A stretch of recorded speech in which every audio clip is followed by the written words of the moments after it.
Think all vegetables are a green light for diabetics? Some veggies, even the ones you think are healthy, can skyrocket your blood sugar in ways you'd never expect. What if your next salad was loaded with carbs instead of health benefits? Curious to know more? Stick with me as I count down the top 5 worst vegetables for diabetics. By the end of this video, you'll be able to make smarter, more informed choices about which vegetables should land on your, and which ones to be cautious of. First on the list, we have butternut squash. Isn't squash supposed to be healthy? Well, it depends on how you look at it. Butternut squash, while packed with vitamins and nutrients like vitamin A and vitamin C, comes with a tricky catch. It's surprisingly high in carbohydrates, ranging between 16 to 22 grams per cup.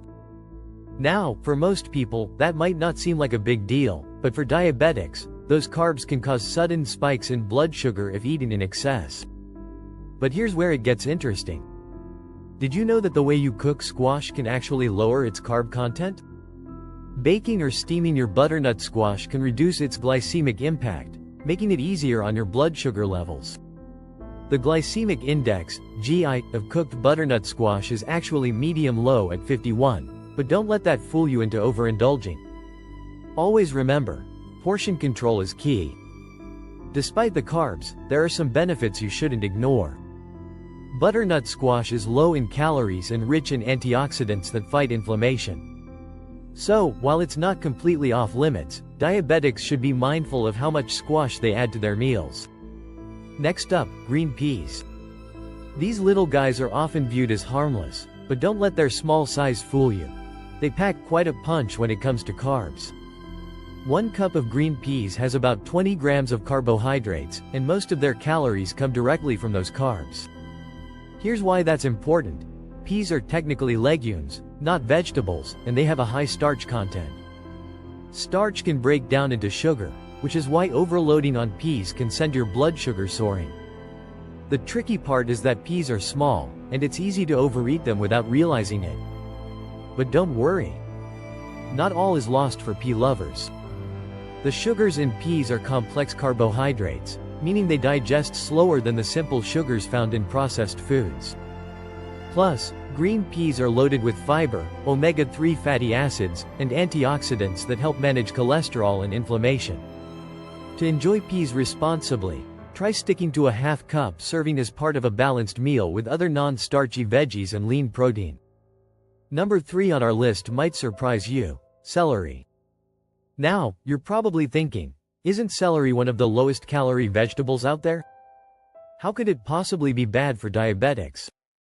Well, it's not the vegetable itself that's the problem, but rather the pesticides it's often covered in.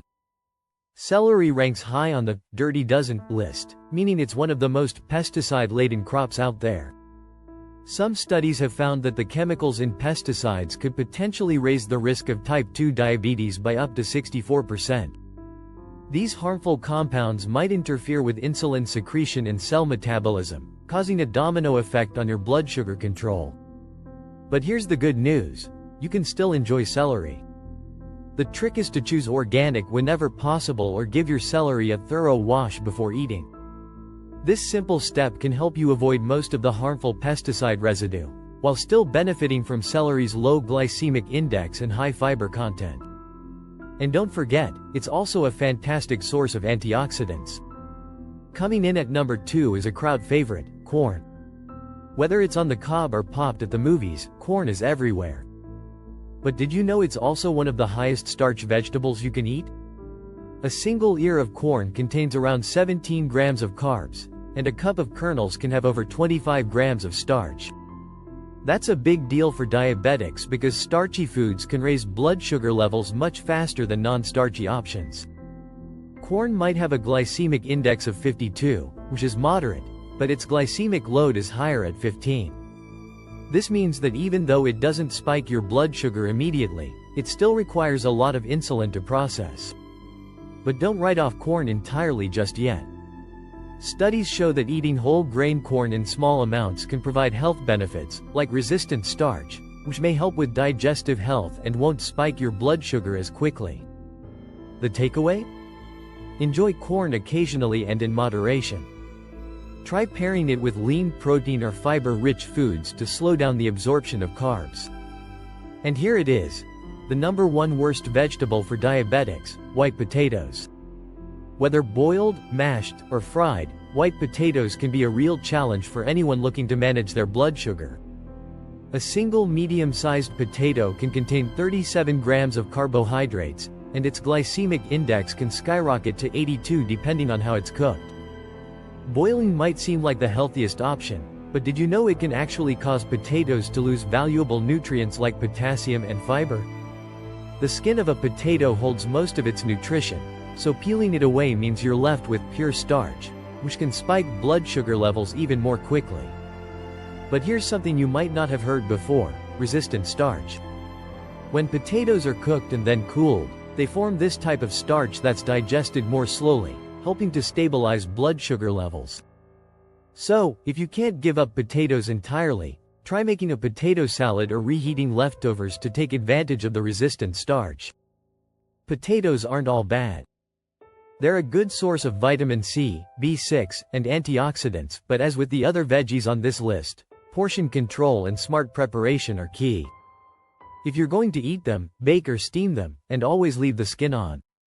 Before you go, there's a growing concern about a group of vegetables called nightshades, which includes popular options like tomatoes, peppers, and eggplants.